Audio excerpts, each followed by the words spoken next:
عثمان رضی اللہ عنہ کا قافلہ آیا تجارتی، مکے میں مال کی تنگی، جب تمہارے مال تھوڑا ہو جائے تو جن کے پاس ہو تو سٹاک کر لیتے، کہتے ہم پیسے بتاؤ فی گوری 200 روپے زیادہ دو۔ ہائے ہائے، عثمان نے بھی ایک تجارت کی، وہ تھے تھوک کے تاجر، تو پرچون والے آئے، آج حضرت 1000 اونٹوں پہ سامان تھا، شام سے قافلہ، جی سودا کرو، بولو کیا دو گے؟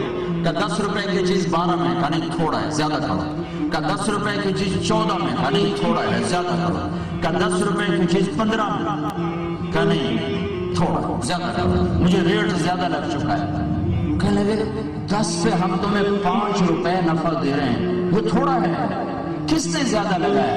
کس نے زیادہ لگایا؟ کہنے لگے اللہ تعالیٰ نے۔ میرا اللہ کہہ رہا ہے عثمان میں تیری 1 روپے کی چیز 10 روپے میں خرید لوں، تو 10 روپے کی 100 میں ہوگی، تم 10 پہ 5 دے رہے ہو، 10 پہ 100 دے رہا ہے، تو تمہیں دوں کہ اللہ کو دوں؟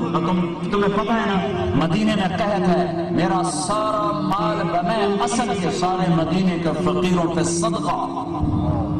عثمان کی تجارت ہو گئی، اور رات کو عبداللہ بن عباس کو خواب آیا، کیا خواب آیا کہ اللہ کا نبی سفید گھوڑے پہ سوار، سب پوشاک، انہوں نے لگام پڑ، یا رسول آپ کہاں جا رہے ہیں؟ آپ سے ملنے کو جی چاہ رہا ہے، کہ آج تو فارغ نہیں، آج عثمان نے اللہ کے نام پہ صدقہ دیا، اس کے بدلے میں اللہ نے جنت کی حور سے نکاح کیا، اور پھر اس کا ولیمہ قائم کیا ہے، آج سارے نبی عثمان کا ولیمہ کھانے جا رہے ہیں۔